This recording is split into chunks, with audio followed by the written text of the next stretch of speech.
اس کے بعد سید سلیمان ندوی رحمۃ اللہ علیہ نے ایک بہت ہی خوبصورت بات کہی ہے، اور سچی بات یہ ہے کہ یہ بات مجھے کسی اور کتاب میں نظر نہیں آئی۔ سید صاحب یہ لکھتے ہیں کہ یہ دنیا میں مختلف قسم کے ادارے ہوتے ہیں۔ ایک میڈیکل کالج ہے، اس میں صرف ڈاکٹر ہی ڈاکٹر پیدا ہو رہے ہیں۔ یہ انجینئرنگ کالج ہے، اس میں انجینئر پیدا ہو رہے ہیں۔ ایک دینی جامعہ ہے، اس میں مولوی برآمد ہو رہے ہیں۔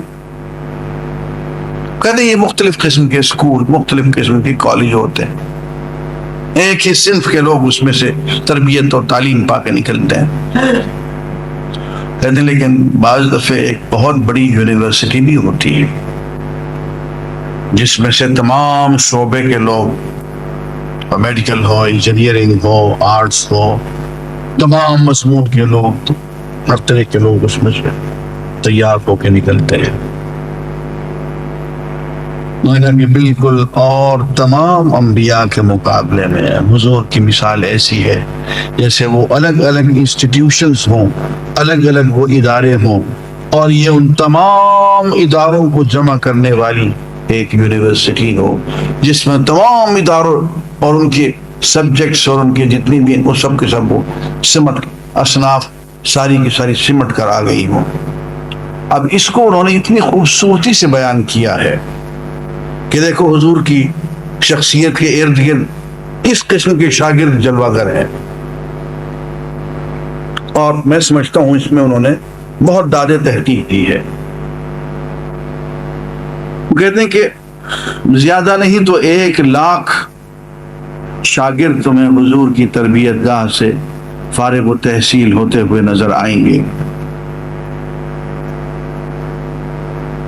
دیگر انبیاء کا وہ موازنہ کرتے ہیں تو کہتے ہیں کہ ان کا تعلق ان کی اپنی اپنی قوم تک رہا، بس یہ کہ توریت کے تمام انبیاء ملک ایران یا ملک شام یا ملک مصر سے آگے نہیں بڑھے، اپنی نسل و قوم کے علاوہ ان کسی کو آواز ہی نہیں دی، بہت محدود رہا۔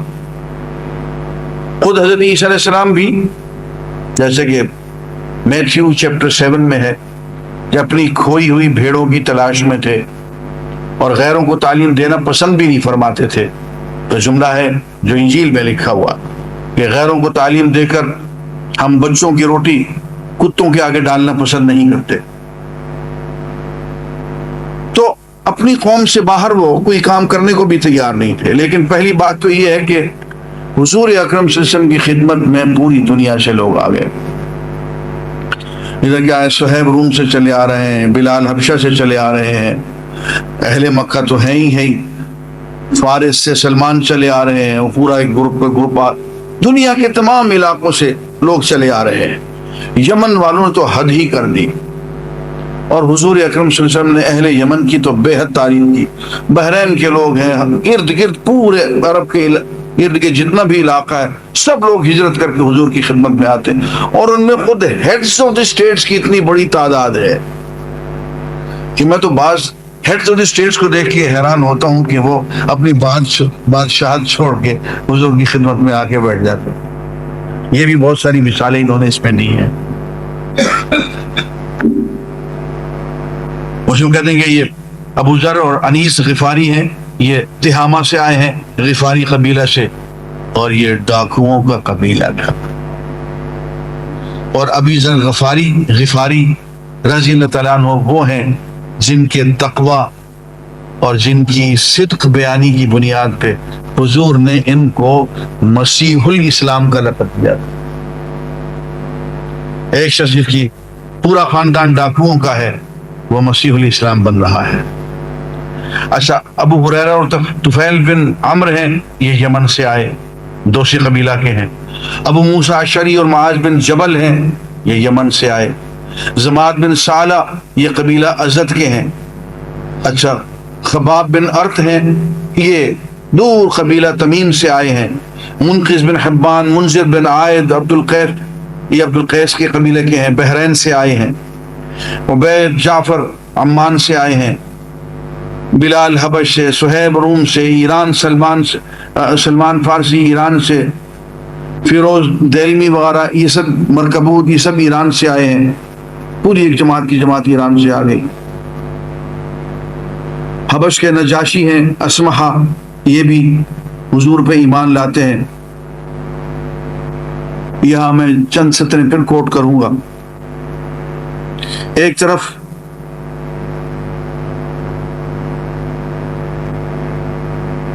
مزے کی بات ہے کہ سید صاحب موازنہ کرتے چلے جاتے ہیں. لکھتے ہیں کہ حضرت عیسیٰ کے طالب علموں کو تلاش کرو، چند زہد پیشہ فقراء فلسطین کی گلیوں میں ملیں گے، مگر محمد الرسول اللہ صلی اللہ علیہ وسلم کے ہاں کیا نظر آئے گا؟ ایک طرف اسمحہ حبش کا نجاشی بادشاہ، فروا معان کا رئیس، ذوالقلع یہ حمیر کا رئیس،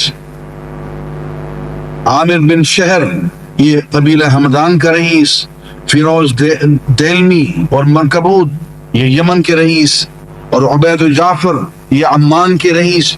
یعنی اس زمانے کے جو چھوٹی چھوٹی اسٹیٹس ہیں یہ ان کے ہیڈز ہیں. دوسری طرف بلال، یاسر، سہیب، خباب، عمار اور ابو فکہک جیسے غلام، اور سمیہ، لبینہ، زنیرہ اس ایسی. پھر وہ بند ہو گیا. وہ کہتے ہیں ایک طرف یہ دانشور ہیں، عقلاء روزگار ہیں، ابوبکر صدیق ہیں، عمر فاروق ہیں، عثمان غنی ہیں، علی مرتضیٰ ہیں، معاویہ بن سفیان ہیں، اور دوسری طرف خالد بن ولید ہیں، سعد بن ابی وقاص ہیں، ابو عبیدہ بن جراح ہیں، عمر بن عاص ہیں، جو چوٹی کے سپہ سالار ہیں اور جنہوں نے اس وقت دنیا کو ایران اور روم سے آزاد کروا دیا. یہ پھر ہیڈز آف دی اسٹیٹس کے ایک لسٹ دی ہے انہوں نے. بازان بن ساسان ہیں، یمن کے ہیں. خالد بن سعید ہیں، یہ صنعاء کے حاکم ہیں. مہاجر بن امیہ یہ کندہ کے حاکم ہیں. زیاد بن لبید یہ حضرموت کے حاکم ہیں. عمر بن حزم یہ نجران کے ہیں. یزید بن ابی سفیان یہ تیماء کے ہیں. علا بن حضرمی یہ بحرین کے ہیں. یہ وہ لوگ ہیں جنہوں نے ان تمام شہروں میں باقاعدہ حکومت کی ہے، حاکم رہے ہیں، اور حضور کے سے تربیت پانے کے بعد پھر جا کے اسلامی طرز حکومت کے مطابق انہوں نے وہاں حکم چلایا ہے. یہ بتانے کے بعد کہ اتنے ہیڈز آف دی اسٹیٹس ہیں، اتنے سپہ سالار ہیں، اتنے فقراء ہیں، آئیے تو پھر علماء اور فقہاء کی ایک جماعت، ان میں خواتین بھی شامل ہیں. عمر بن خطاب ہیں، علی بن ابی طالب ہیں، عبداللہ بن عباس، عبداللہ بن مسعود، عبداللہ بن عمر، عمر بن عاص، بے شمار نام ہیں. پھر آگے مورخین کی ایک جماعت آ رہی ہے، ارباب تاریخ و روایت. پھر فرماتے ہیں کہ اہل صفہ ہیں جو حضور پہ فداکار ہیں اور ہر وقت حضور کی خدمت میں بیٹھے رہتے ہیں. اور اسی طرح سے وہ کہتے ہیں کہ ایک جماعت شہیدوں کی بھی ہے جنہوں نے حضور پہ جان دی ہے. اس میں مجھے ایک نام ام عمارہ کا ضرور بیان کرنا ہے کہ ان کو حضور اکرم صلی اللہ علیہ وسلم نے فرمایا تھا من تطیخو مثل ما تطیخین یا ام عمارہ، اے ام عمارہ جو توفیق اللہ نے تمہیں دی ہے اور جو طاقت اللہ نے تمہیں دی ہے، اور کس کو اللہ اتنی طاقت نہیں ہے. یہ وہ خاتون ہیں کہ جب یہ افواہ اڑی حضور کے بارے میں کہ آپ شہید ہو گئے ہیں غزوہ احد میں، تو یہ مدینہ سے چلی اور راستے میں ان کو پتہ چلا کہ ان کے شوہر شہید ہو گئے. پھر آگے بڑھ کے پتہ چلا کہ ان کے والد شہید ہو گئے. پھر آگے بڑھی پتہ چلا ان کے بھائی شہید ہو گئے.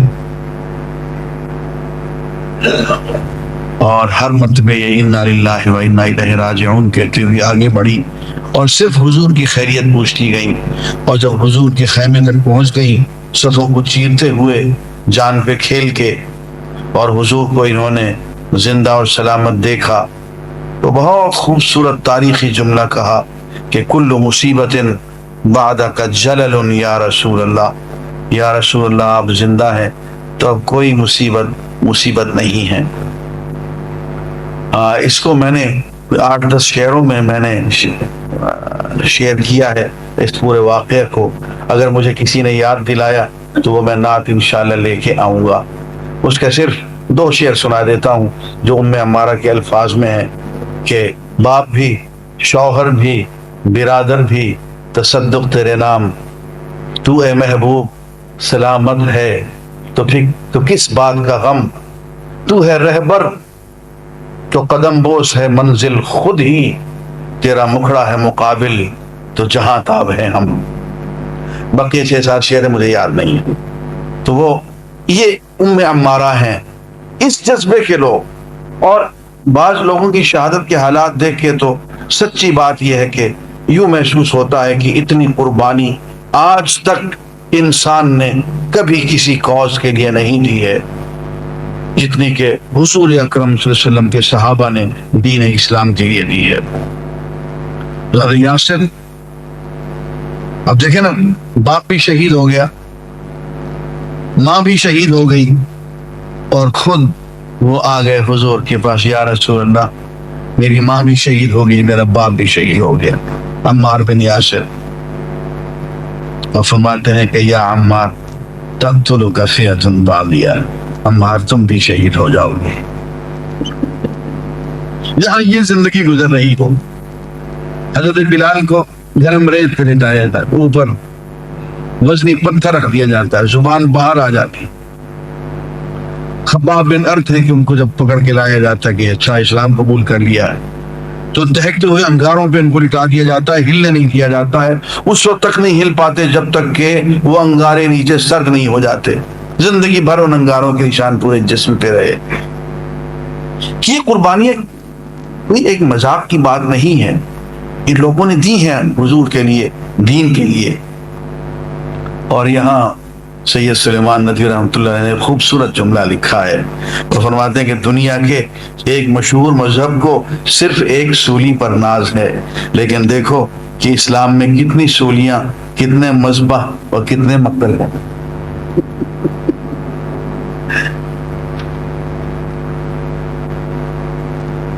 اور پھر قید کی جو تکلیفیں گزاری گئی ہیں، یعنی اس میں صرف 2 باتیں، وہ جو 3.5 سال قید گزاری ہے انہوں نے شعب ابی طالب میں. بھائی قیدیوں کو تو کھانا ملتا ہے، یہ تو وہ قید تھی جس میں کہ غلہ بند اور ایک درخت ہے وہاں مشہور مکے میں اب بھی ہے، تلح اس درخت کو کہتے ہیں، اس کے پتے ہوتے ہیں، اس درخت کے پتے کھا کھا کے 3.5 سال انہوں نے گزارا کیا ہے.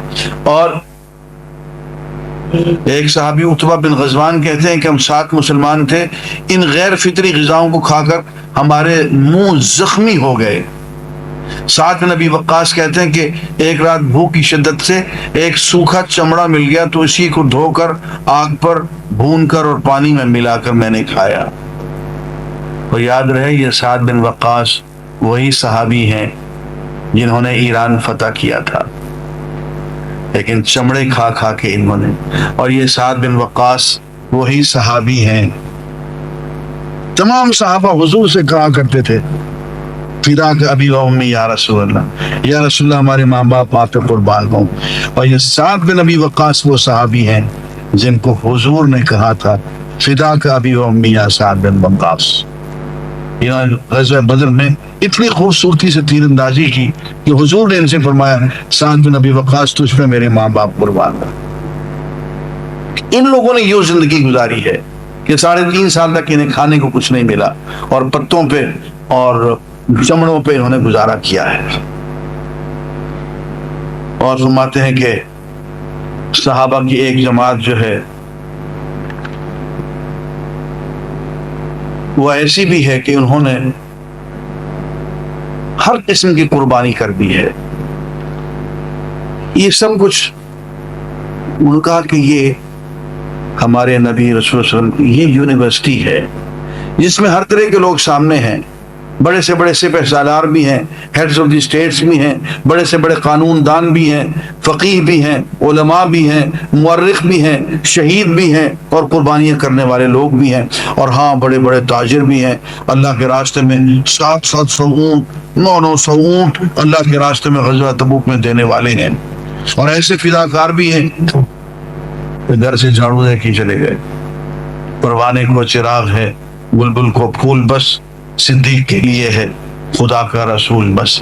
لیجیے یہ ہم نے آج 5واں خطبہ تو مکمل کر لیا. اب کتنا وقت ہے؟ تھوڑا سا کر لیں.